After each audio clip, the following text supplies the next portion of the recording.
Never in doubt, Jake. Never in doubt. 126, 123 My overtime God. thriller. Wow.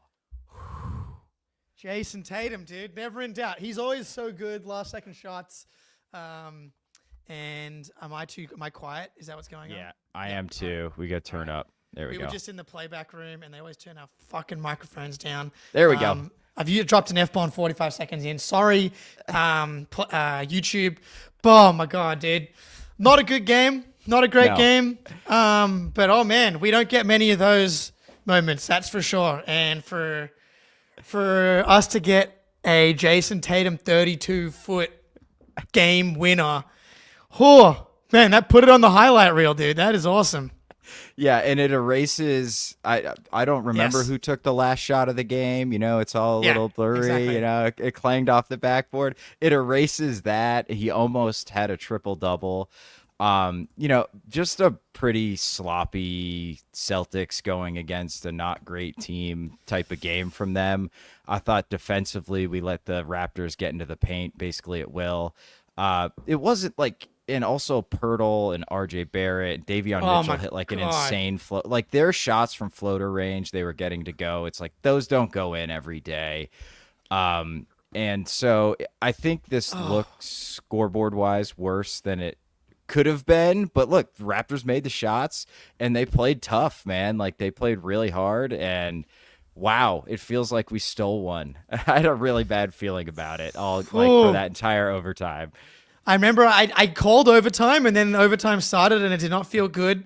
It's all kind of a blur. I'm just trying to pull up like the play-by-play right now. It's like so the Celtics have that play where it goes off Pirtle, then they challenge it, and Queta is like, "Yeah, you guys should challenge it, because you're gonna lose the challenge." And it's like very, I'm not sure it's obviously off Queta, but it's like relatively obviously off Queta.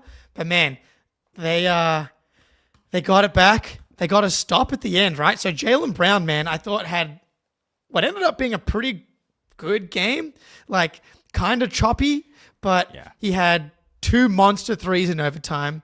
We had 2 monster blocks late in the game, both on RJ Barrett. And those are the biggest plays in the game. Obviously, just like make all your shots and play a bit better earlier. But he kind of turned up when you needed to. He had that awesome up and I drove, beat Javion Mitchell, kind of crossed and came back and then under pass to Queta, which I was 100% sure Queta was going to miss. And then Queta kind of had a nice reverse layup, which went in, which was nice. After Queta missed the like wide open put back into the thing. And I'm like, how do you miss it? But hey. I know, that was brutal, dude. Yeah, I think it was a tip he tried to finish and he completely rattled it out. But look, I thought JB's defense was atrocious this game, especially against RJ Barrett, who is a dude he should be able to guard and can guard, and he did it in overtime. He finally started forcing RJ Barrett right, and he got 2 blocks with Barrett going to his right. He was awesome in overtime, which basically makes up for everything in the first portion of the game. It's like, whatever, when we needed him most, he was incredible. And that's why you play 53 minutes, dude. That's why right. they play 53 minutes. Yeah, every game. That first 3 he hit was like a dead possession, nothing going, and he just pulls up from like 27 feet and buries it. And it's like, whoa, okay, that's a huge shot.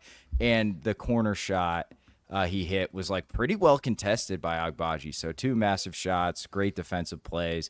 He showed up when we needed him. I think real quick on Tatum, his playmaking was out of control. It was so out of control tonight, dude. So good. Dude, Tatum had 9. He should have had 15 assists, dude. Yeah. Like, how does RJ Barrett have 15 assists? I don't even know who made the shots that he passed it to. Insane, dude. Off to Pirtle. Yeah. Like, Tatum's playmaking was unbelievable. Yeah, they won't have the potential assist numbers out yet. Me and Ben tonight will be doing a Patreon podcast. We'll be talking about the game, essentially like a late night. So we'll dive more into the details and stuff like that. But he was dealing, dude. He was getting so deep into the paint, the behind the backs, just like even the one that he hit to Horford, he was a little off balance, but he knows exactly how deep into the paint that he has to get. He's like there's too many people in here for there not to Yeah. be a wide open shooter. And there's like multiple guys that he can find because he's collapsing the defense so well. I still think there's something too, like defenses probably should like, I mean, it worked tonight because the Celtics weren't able to capitalize. Like they should have won this game by 15 points if they were able to hit. Like I wonder how many potential assists it's going to be. Like I was going to say half. Do you reckon he cracked 20 potential assists? Maybe, but Maybe 18's a lot. 18's a lot. So he probably ended up getting actually kind of close to his look. But I feel like they were all so wide open and so clean.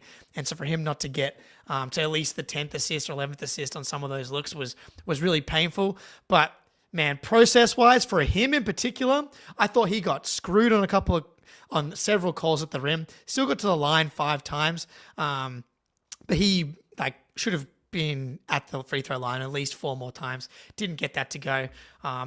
Not a good field goal percentage game, but he did get away with it in the end. 24 points on 56.6% true shooting. There we go.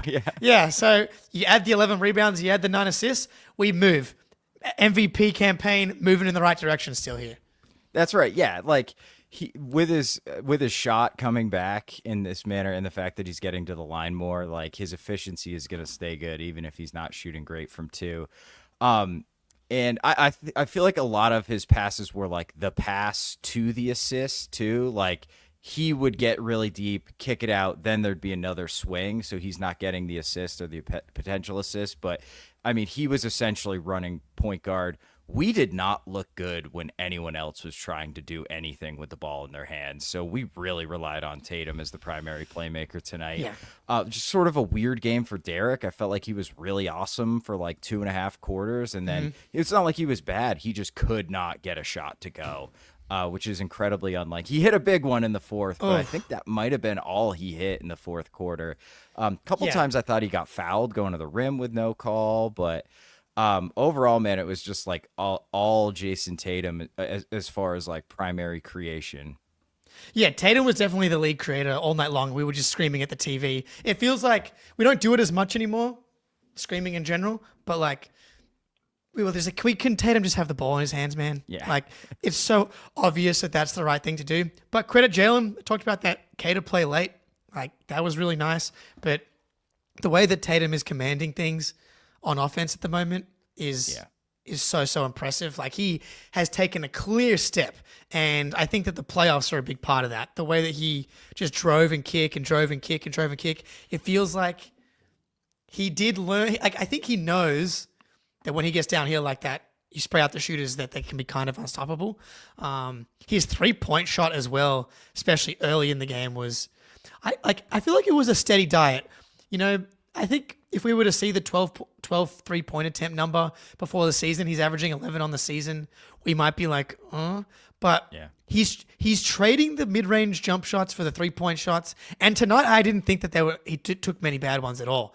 Honestly, they were all coming off screens, some catch and shoots. Like the Toronto played drop a ton tonight. It felt like they adjusted in the second half because in the first half, he was just like walking into wide open pull-up threes. And when he's walking into those shots off screens, I tweeted out, like, I'm very comfortable with him getting to 18 3-point attempts if that's the type of defense they're going to be playing. But 5 for 12, obviously.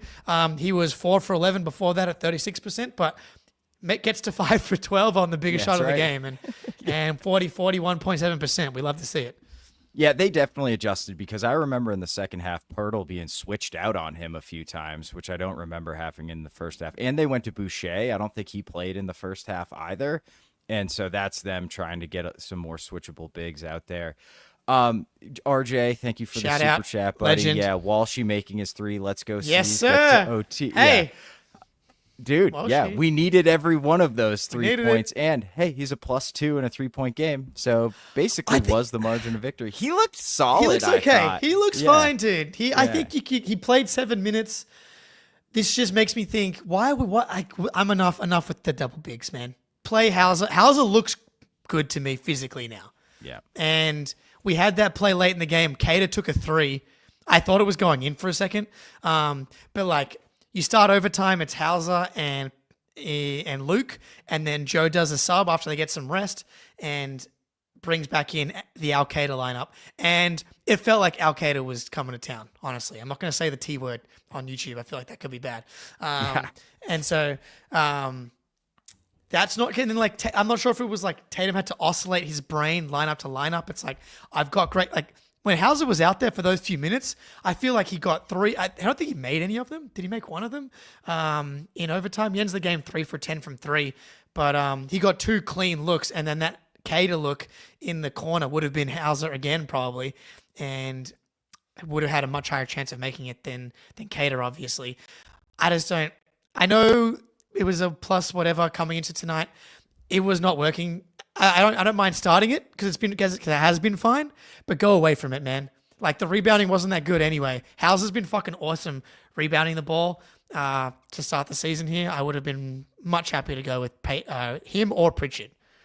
Yeah, and the Al and Queta on the court together going into this game were a plus 17 net rating, I'm pretty sure. But Queta without Al is a plus 22 net rating, right? And I think Al without Queta is around there too. So it is working, but it's working worse than if you just have one of them out there. And Toronto is just not a team where you want to play big. If you play big and you're rebounding the ball, fine. Yeah, but if you're not rebounding then play big. Great. But if you're not rebounding the ball, they did a really good job, I thought, of like isolating Queta and Cornette when he was in, like getting that out on the perimeter, making them play in space, making them uncomfortable. There was several possessions in the second half where Queta was responsible for the corner shooter, which is just like he can kind of do it occasionally, but he got caught multiple times over helping. And it's just like, that's not where he's supposed to be. So I'm done with the double bigs for sure. So we're talking, so done with double bigs. Queta had a tough night on defense, even in the single lineups as well. But I do want to like just take a step back from Queta and be like, that's to be expected, right? Like it's going to be choppy. It's going to be, we have the game against Golden State, and even that game's not perfect. But what he did in totality on both ends, and offensively, I thought he was pretty good tonight. He still gave you 4 offensive rebounds. He is, I think, becoming more ready for the lobs. Like, I think that was a problem earlier. It was like he didn't really – everyone started treating him like Rob Williams, and it's like just pretend like you are Rob Williams and be ready for every lob coming your way, and I think that has actually helped.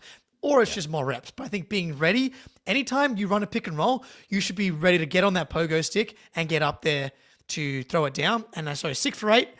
That's a number we're looking at because Queta on the season is more like he's sub 60% field goal right now, I'm pretty sure. So 6 for 8, throwing down some loves. He had that nice reverse layup that I've mentioned 3 times now. And he gave you that the 4 tip offensive. Slam was filthy. The tip slam was so like he has some man, he's loud. No matter what it is, it's loud. Good, bad, in the middle, it's fucking loud. Yeah, for sure. And one of his misses was that 3. So he basically missed one shot. Okay. It was that one tip-in shot that he rimmed out. So, oh my God. And I will say, I mean, at points like the offense was Tatum, Queta, pick and roll. We go from there, and it was working. And I think that speaks to Queta just really. Scal talked about it. He was like, Queta gets downhill really fast, and that puts a big like Pirtle in a really tough position because it's like, oh shit. This guy's going to get behind me. I don't want to get off the ball handler.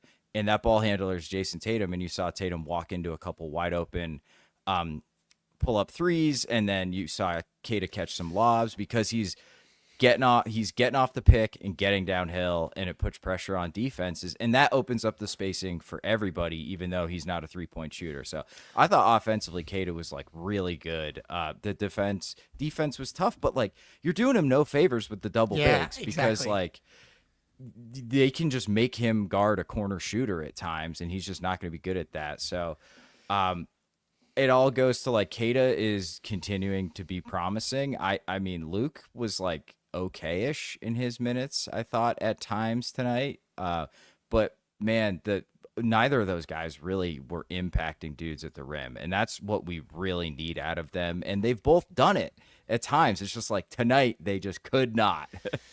I've had enough of it. It doesn't sound like we're gonna have to wait long before we're done with the Al-Qaeda lineups, because Kristaps Porzingis' return definitely feels like it's coming soon here, which is very exciting. And I did this before this celebration because I just remembered that we got a Jason Tatum overtime game winner from like 32 I know, feet. dude. Crazy.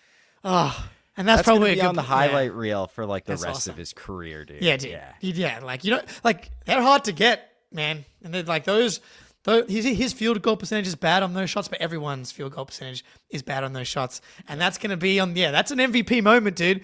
You're looking for like the regulation one. We're going to ignore that one. Yeah, Didn't exactly. happen. Brad Stevens, scrub that one from the internet, please. And this is what I said before this game. Schedule's opened up nicely. 2 days off, and you play. Just steal the game tonight. And they did the definition of stealing this thing. 2 days off. You get ready for the showdown. Me and Ben will be back here for the Patreon pod tonight. And then on Monday night, US time, Tuesday morning, Australia time, we've got Tony Pessis from the Cavs coming on. Cavs preview, playback, late night with Greeny. It's all going to be happening. Celtics, please do not let us down. That'd be my Please request. don't let us down. Yeah, I'm sure Garden Report has started, so we probably should get out of here. But yeah, I mean, real quick, Pritchard did not have a great game, but he had that run that like completely flipped the game on its head. He and did. Got us It's to a good crawl point. back into it. And I feel like we just were really missing Drew Holiday a lot tonight. But you got any final thoughts, Jake, before we jump out of here? If Pritchard could stop going under on his points on the nights that I do, like he's having like a crazy. He's probably gone over every like 80% of the games, and anyway, that's a me problem. I'm not going to be DMing Pritchard mad at him, like a degenerate loser. I'm going to just be like, I'm glad that he provided a spark in the way that he can. And the real Dowler is right. The win is a win. We're 11-3. It's a fucking great place to be. And we got 2 days off. Let's get some rest. Let's bring back Porzingis for this next one, eh? I don't know. And the Bucks lost to Charlotte. And the Bucks lost, So which pretty is good awesome. day. Pretty good day. I thought that we were gonna get like karmed because it was like we were all laughing at the Bucks' expense, that missed call, and then we had like that transition take foul that we didn't get, and I was like, that's what we get. Anyway, Celtics win, 11-3. Spoonie, pleasure as always. Yes, Till sir. next time, We're out. go Celtics.